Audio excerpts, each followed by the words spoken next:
Welcome to The Explainer. So, when you think of a chief technology officer, what comes to mind?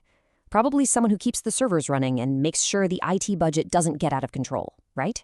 Well, what if their most important job was actually to make money? Today, we're digging into how the CTO role is radically transforming from a cost manager into a company's main revenue engine. And this quote, it just nails the entire shift perfectly. The days of the IT department being tucked away in the basement are long gone. Technology has moved out of the back office and straight into the boardroom, where it's now driving the biggest, most important decisions a company can make.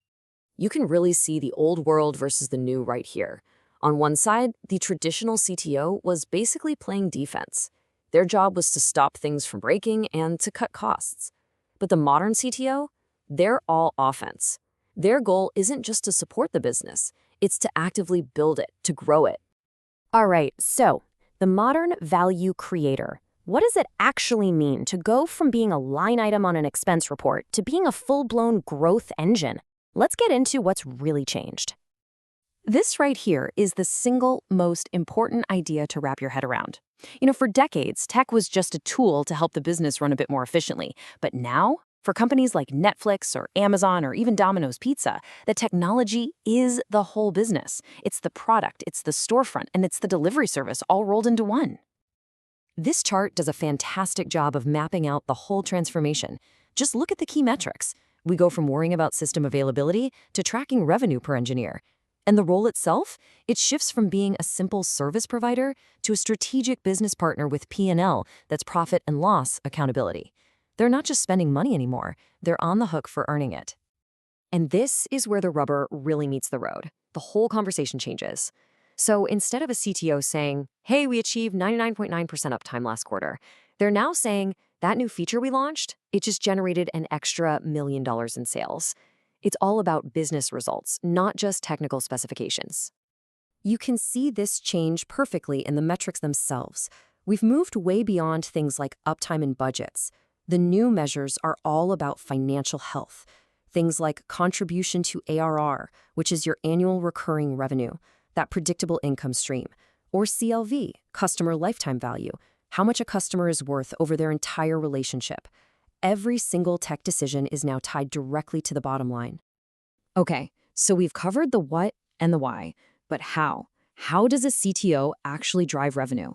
Well, it really boils down to a clear 4-part playbook. These are the 4 big battlefronts: spearheading innovation, creating an unbeatable customer experience, making the whole business faster, and, this one's huge, architecting entirely new ways to make money. Let's break each one down. First up, innovation. Ask any executive if innovation is key to growth, and you'll get a resounding yes. In fact, a staggering 96% of them say it's absolutely essential. But, and this is a big but, there's a huge paradox that shows up when you actually follow the money. And here's that paradox in all its glory. This is what we call the innovation execution gap. On average, nearly 3/4 of a company's entire IT budget is spent just keeping the old lights on.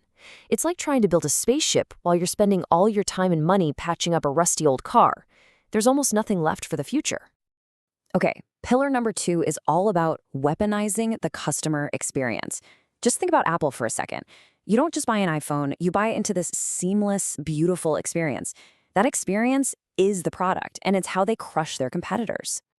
And the financial case for focusing on customer experience, or CX, is just, it's undeniable. We're not talking about a small difference here.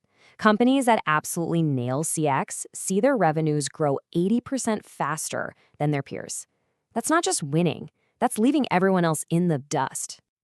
And it's not just about getting more customers either. It's about getting more from the ones you already have. People who have a fantastic experience with you, they're willing to spend 140% more.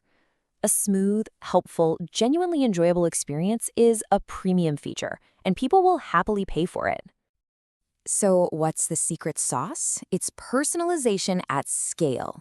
You know that feeling when Netflix recommends the perfect show or Amazon knows what you want to buy before you do? Companies that master that kind of personal touch using data and AI generate 40% more revenue from it. It's all about making every single customer feel like they're your only customer. Next up, pillar 3, engineering velocity. This is all about speed. But we're not just talking about being a little faster, we're talking about re-engineering the entire company to move so fast that your rivals just can't keep up. It's about making speed a competitive weapon. So how do you actually measure something like speed? Well, the best CTOs use a framework called the DORA metrics. Think of them like the vital signs for your company's digital factory. They measure stuff like deployment frequency, how often can you ship new code, and time to recovery. If something breaks, how fast can you fix it? It's about being fast and resilient. And that brings us to the fourth and final pillar. And honestly, this is probably the biggest leap of all. This is where the CTO's team stops just supporting the main business and starts building entirely new businesses from the ground up. Two massive strategies have really taken off here. First is data monetization. Imagine a shipping company selling its anonymous logistics data as a report on market trends. The second is embedded finance. This is like when Uber added a digital wallet right inside its app. You're turning your platform into a fintech company. And if you're wondering just how big this opportunity is, take a look at this number: $7 trillion. That's the projected market value for just one of those strategies, embedded finance, in the US alone by 2026. That's not a niche market. That's a whole new economy being born. Okay, so with all this potential, how does a leader actually make it happen? It requires a whole new manifesto, a new set of operating principles for the entire technology organization. Rule number 1, you have to speak the language of the business, not the language of technology. Every single investment has to be framed in terms of its impact on revenue, profit, or market share. Your tech stack isn't a list of expenses anymore. It's a portfolio of assets that has to generate a return. And that leads right into this. You have to shift the team's entire focus. The goal isn't just to clear a backlog of projects, it's to build a value creation engine. And that means you have to constantly be looking outward, asking what assets, our data, our platform, could we turn into a brand new product? Which really brings us to the final, most critical question every single leader should be asking themselves. Because the modern CTO doesn't just manage a budget anymore. They build the future. And the cost of doing nothing isn't just inefficiency. It's opportunity that's lost forever.